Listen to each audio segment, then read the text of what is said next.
ছাত্র জনতা রক্ত দিয়েছে, তাদের রক্তের বিনিময়ে আজকে আমরা পেয়েছি গণতান্ত্রিক সরকার। এই গণতান্ত্রিক আন্দোলনে, ভোটাধিকার প্রতিষ্ঠার আন্দোলনে এবং 24-এর গণ-অভ্যুত্থানে আমাদের এই কেরানীগঞ্জের সন্তান রিয়াজ শহীদ হয়েছে। তিনি আজকে আমাদের মাঝে নেই, তার বাবা এখানে উপস্থিত আছে। আমরা তার যে সকল 24-এ যারা আত্মহত্যা দিয়েছে, তাদের আত্মহত্যের মধ্য দিয়ে আমরা পেয়েছিলাম অন্তর্বর্তীকালীন সরকার এবং আজকের এই গণতান্ত্রিক সরকার। আজকে তাদের আত্মার মাগফিরাত আমি কামনা করছি এবং আগামী দিনে জনগণের ভোটাধিকার প্রতিষ্ঠার জন্য যারা রক্ত দিয়েছে, তাদের সেই রক্তের ঋণ শোধ করতে হবে। আমাদের জনগণের ভোটাধিকার যাতে প্রতিষ্ঠাই থাকে, সেদিকে আমাদের লক্ষ্য রাখতে হবে। তাই একটি জিনিস আমাদের মনে রাখতে হবে, গণতন্ত্রে ফিরে আসতে হলে নির্বাচনের বিকল্প নেই। নির্বাচন ছাড়া কোনো গণতান্ত্রিক সরকার আসতে পারে না। তাই একটি সুষ্ঠু নিরপেক্ষ নির্বাচনের মধ্য দিয়ে আজকে পেয়েছি আমরা গণতান্ত্রিক সরকার। এই গণতান্ত্রিক সরকারকে আপনারা সহযোগিতা করবে, দেশবাসী সহযোগিতা করবে।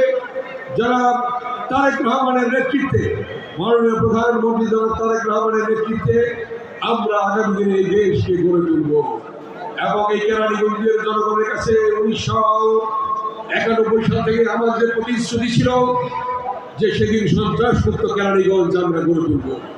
আমরা সেটা করতে পেরেছিলাম 4 বার আমি থাকা অবস্থায়।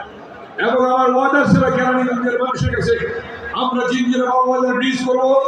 আমরা জিঞ্জিরা বাবুবাজার ব্রিজ করেছি, বেগম খালেদা জিয়া নিজে এসে শুরু করেছে। আমার ওয়াদা ছিল, প্রতিশ্রুতি ছিল, ওয়াশপুর বসিলা ব্রিজ করবো। আপনারা জানেন বেগম খালেদা জিয়া প্রধানমন্ত্রী থাকা অবস্থায় ওয়াশপুর বসিলা ব্রিজ তিনি নিজে এসে শুরু করেছিলেন। আলিপুর ইটাভাড়া ব্রিজ করার প্রতিশ্রুতি ছিল, সেটাও দেশকে বেগম খালেদা জিয়া এসে শুরু করেছিলেন।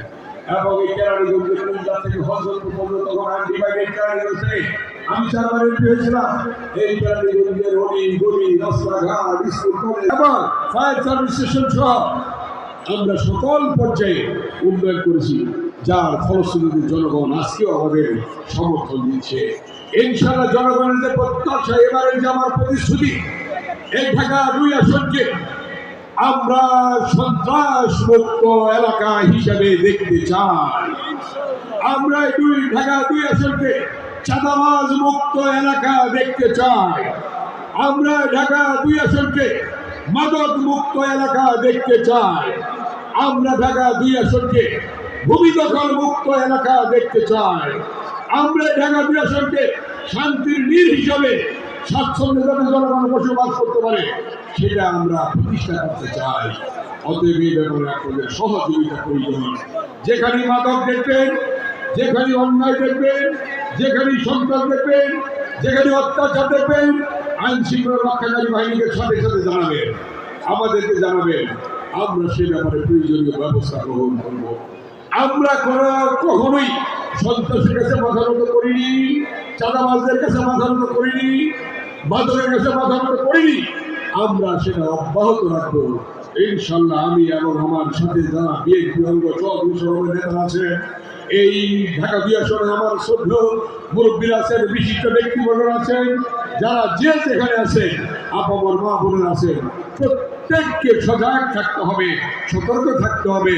আমরা এই শান্তির নীড় হিসাবে এই ঢাকা 2 আসনকে গড়ে তুলতে চাই। এই ঢাকা 2 আসনকে একটি পরিকল্পিত নগরী হিসাবে আমরা গড়ে তুলতে চাই।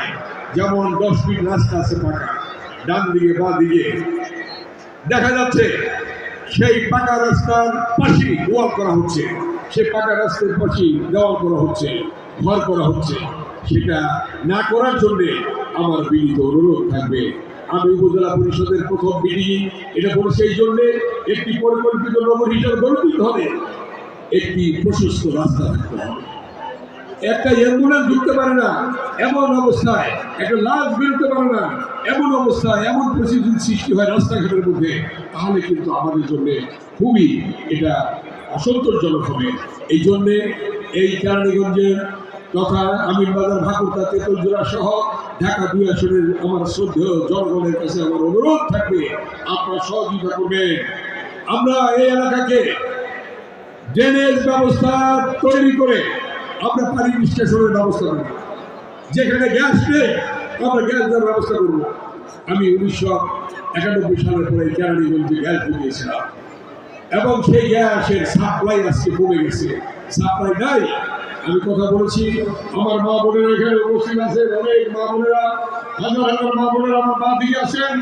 আমি এই প্রতিশ্রুতি ব্যক্ত করতে চাই, আগের মতো যাতে আবার আমরা গ্যাস সাপ্লাই পুরোদমে শুরু করতে পারি সেই ব্যবস্থা আমরা করবো ইনশাআল্লাহ। অতএব এই ঢাকা 2 আসনকে আমরা ঢেলে সাজাবো। আপনাদের সকলের আন্তরিকতা, সহযোগিতা, পরামর্শ, বুদ্ধি আমি চাই। আপনাদের পরামর্শের বাইরে কোনো কিছু হবে না।